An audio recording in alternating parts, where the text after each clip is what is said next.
वाञ्छन्ति यदि पादरजा प्रपन्नः। फिर वो व्यक्ति मोक्ष को भी नहीं चाहता है। ठाकुर जी महाराज आपके चरण मिल गए, इससे बड़ी और कृपा क्या है। ये कृपा ही है।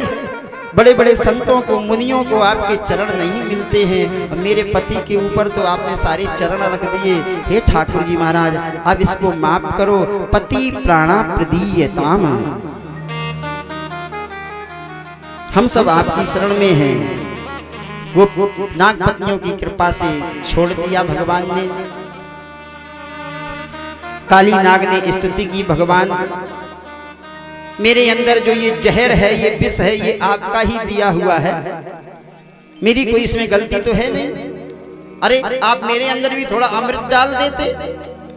क्यों जहर डाल दिया? अब जहर डाल दिया तो जहर ही उगलेंगे ठाकुर जी महाराज। भगवान ने कहा अगर जहर दिया है तो तुम नागों के रहने के लिए हमने रमणक द्वीप भी बनाया है। यहाँ क्यों आ गए? चलो यहाँ से जाओ, यहाँ हम अब विहार करना चाहते हैं। बोले इसलिए रहते हैं क्योंकि रमणक द्वीप में गरुण मुझे खा जाएगा। गरुण की और नाग की ये लड़ाई, कद्रू विंता वाली कथा आप लोग जानते होंगे। भगवान बोले अब तेरे सिर पे मेरे चरणों के चिन्ह हो गए, अब तुझे कोई भय नहीं है।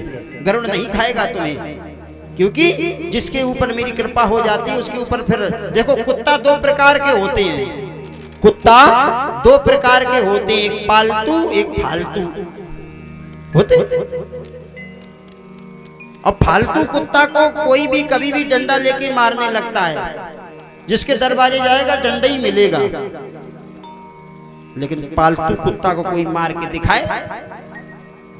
देखो कुत्ता का मालिक लड़ने ना चला है, तुमने मेरे कुत्ते को कैसे मार दिया है? लेकिन गुरुजी पालतू फालतू में अंतर क्या होता है? बोले फालतू तो फालतू होता ही है, लेकिन पालतू कुत्ते की पहचान है कि उसके गले में पट्टा होता है। पट्टा पड़ा है तो समझ लो किसी का पालतू है, और मार दिया तो मुकदमा लग सकता है। कई केस ऐसे हमने देखे हैं, क्योंकि हम तो वकीलों के यहाँ पर, जजों के यहाँ पर, सबके यहाँ आना जाना रहता है, तो ऐसे केस बताते हैं गुरुजी, ऐसे ऐसे केस आते हैं। तो जिसके गले में पट्टा समझ लो ये किसी का है।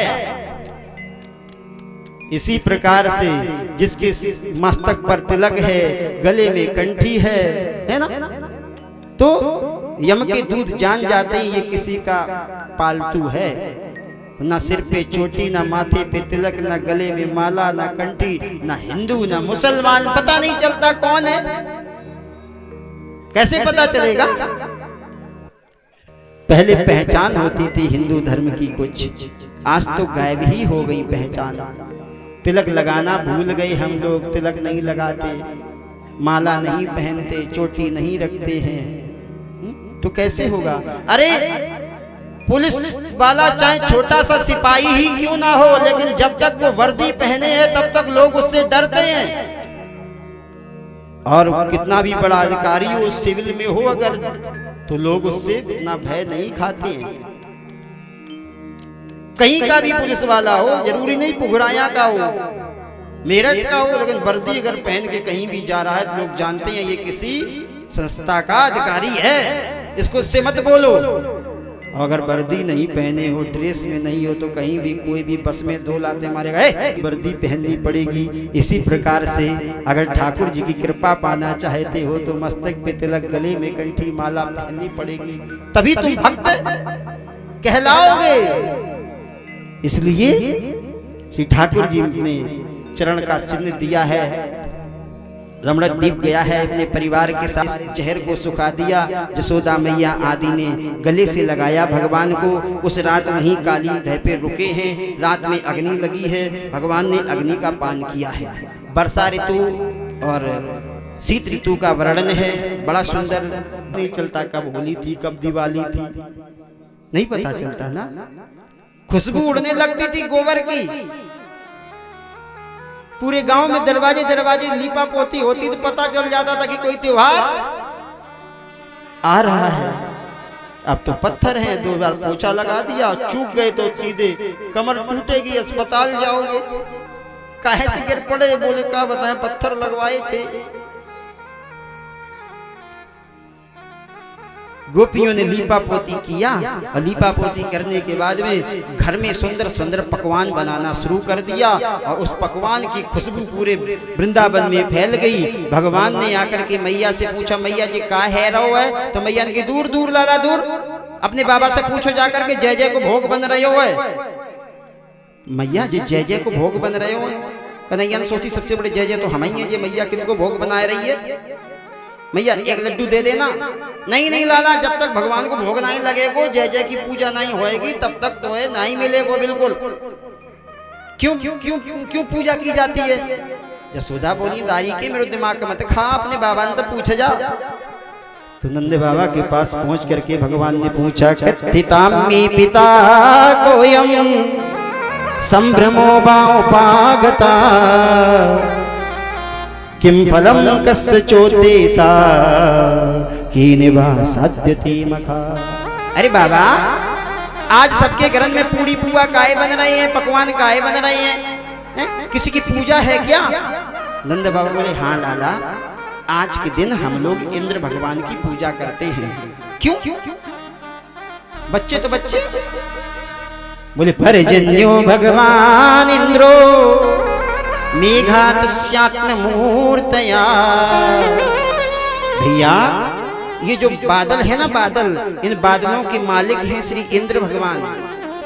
और हम लोग जब इंद्र की पूजा करते हैं तो इंद्र बारिश करते हैं, और जब बारिश होती है तो अन्न धरती पैदा करती है, उस अन्न को हम लोग खाते हैं। घास जमती है, घास गाय खाती हैं, और हमारे प्राणदाता हैं इंद्र भगवान। कन्हैया जोर से ऐसे बोले, बाबा आप बड़े बूढ़े हो गए हो, आपको समझ नहीं है। इंद्र इंद्र भगवान नहीं है, ना इंद्र किसी को सुख देते ना दुख देते हैं। सुख दुख तो हमें अपने कर्म से मिलता है। जैसा हम कर्म, कभी कभी खेत में बारिश भी हो जाती है तब भी वैसा अन्न नहीं होता। खूब खाद डाली, खूब पानी डाला, खूब मेहनत की, लेकिन वो नहीं मिला। क्यों? क्योंकि जितना जैसा हमने कर्म किया होगा, जितना हमारे भाग्य में होगा, उतना ही मिलता है। कर्मणा जायते जंतु कर्मणैव विलीयते सुखम दुखम भयम क्षेमम कर्मणैवाभिपद्यते। हम लोग अपने कर्म से जन्म लेते हैं, कर्म से मरते हैं, कर्म से सुखी होते हैं, कर्म से दुखी होते हैं। कर्म प्रधान विश्व करे राखा, कर्म प्रधान विश्व करे राखा, कर्म प्रधान विश्व रच राखा, कर्म प्रधान विश्व रच राखा। जो जैसे करही सो तसे फल चाखा, जो जैसे करही सो तसे फल चाखा, जो जैसे करही सो तसे फल चाखा, जो जैसे करही सो तसे फल चाखा। जो जैसा कर्म करता है उसको वैसे ही फल मिलता है। भगवान भी किसी को सुख दुख नहीं देते हैं, भगवान भी उसी को फल देते हैं जो कर्म करता है। इसलिए बाबा, इंद्र कुछ नहीं है, पूजा करनी है तो ये बताओ, आज तक तुमने इंद्र की पूजा की, इंद्र कभी सामने आए? आए तो कभी नहीं लाला। अरे बाबा, पूजा करनी है तो गाय माता की करो, जो साक्षात ब्रज की अधिष्ठात्री हैं, जो दूध देती हैं, जिनके दूध को हम बेचते हैं, खाते हैं, पीते हैं। गोधन, गजधन, बाजधन और रतन धन खान। पहले ये चार ही धन होते थे। जिनके ज्यादा गाय हैं वो ज्यादा पैसा वाला बताया जाता था, ज्यादा हाँ घोड़े हैं वो पैसे वाला है?